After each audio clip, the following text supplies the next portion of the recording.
Hello, everybody. So, very recently, I've been thinking more about this Albert Einstein quote, this quote in the title of the video, which says that if at first an idea doesn't seem absurd, or if at first an idea isn't absurd, there's no hope for it. And I've been thinking I've been thinking about the various levels on which this is true, and I've been thinking about instances in my own life where I've come up with an idea and I've had all people around me saying, "Oh, that's a brilliant idea. You should really pursue it." You know what I mean? And things like this, and it's turned out to be a total failure, obviously. And then I've been thinking about other instances in my life when I've come up with other ideas, and everyone's like, "Oh, you shouldn't pursue that," or "That's crazy," or something of this nature. Um, and the first idea that I came up with, that was one that people were saying that I should really pursue, was this idea I had of a political social networking site a few years ago. And everyone around me was like, "Yeah, it sounds like a great idea. Definitely pursue it. Definitely do that."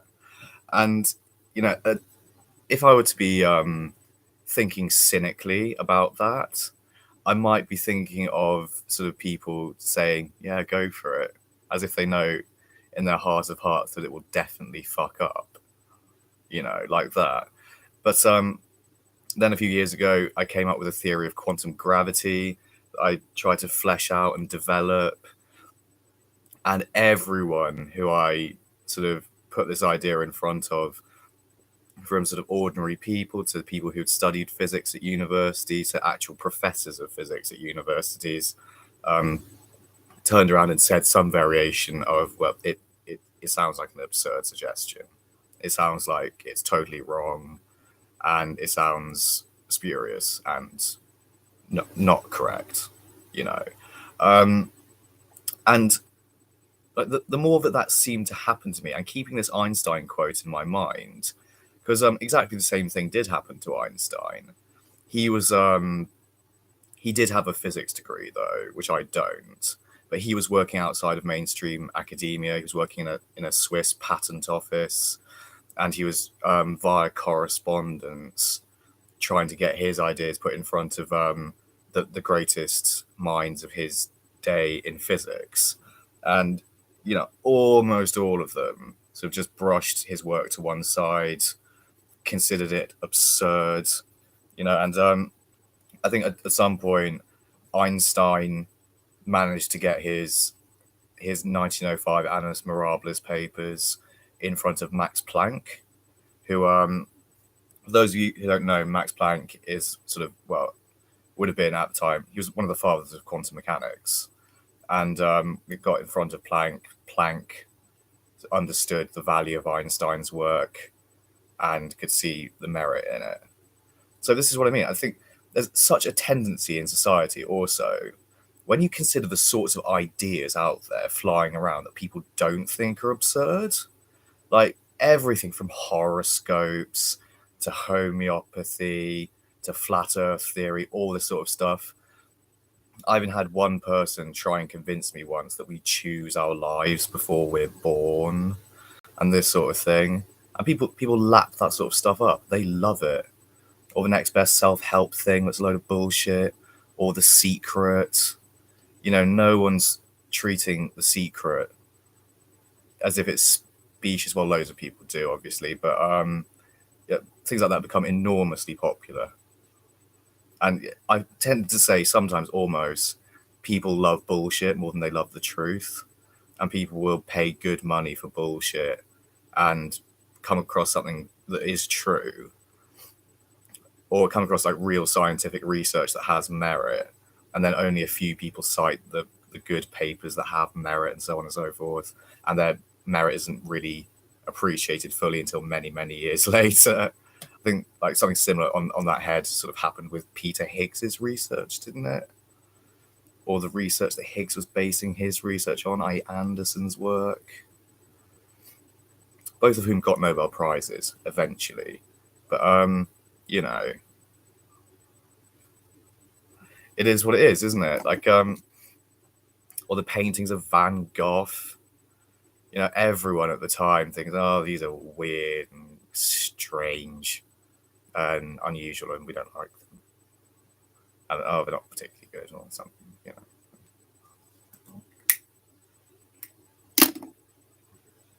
And I know, like, people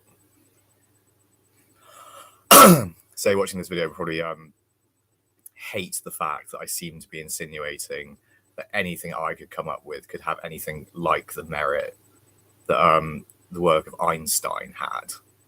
But then again, I believe I've come up with the theory of quantum gravity, so I guess I sort of do.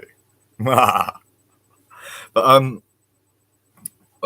well, I don't. Do I believe in my own work necessarily?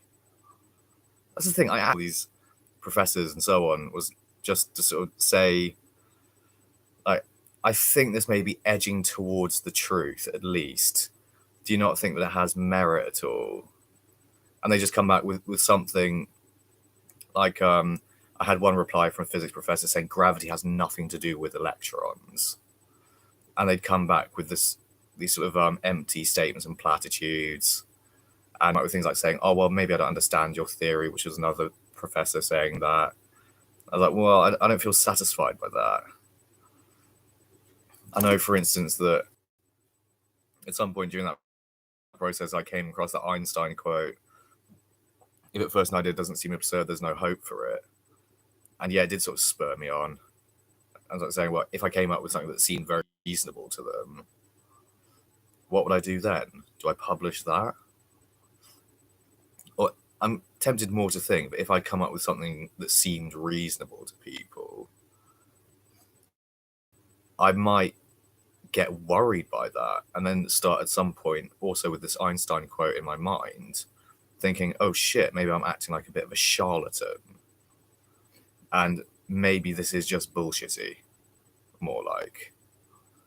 And yeah, actually, like, if people liked the ideas, that would worry me more, which seems like an unusual thing to say, but yeah.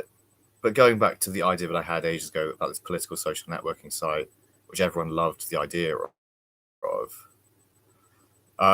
if you find yourself in that situation where people like an idea, I'd have suggested that you don't pursue it, because I ended up losing a couple of £1,000s pursuing that idea. I had no idea really what I was doing. No one seemed to be actually willing to work with me on it, which is sort of a big red flag. So saying, yeah, it sounds like a great idea, but I think you should sort of keep it to yourself, really. And yeah, I had no idea how to get it to work. I was operating in total ignorance of the fact that the major political social networking sites at the moment are obviously Facebook and Twitter, where a huge amount of political content is put out there and disseminated, which I got into this stupid, pointless argument with some idiot who was trying to assert that I was like Elmer Fudd in the situation. He was like Bugs Bunny or something. And he was like blowing smoke up his own arse on some level.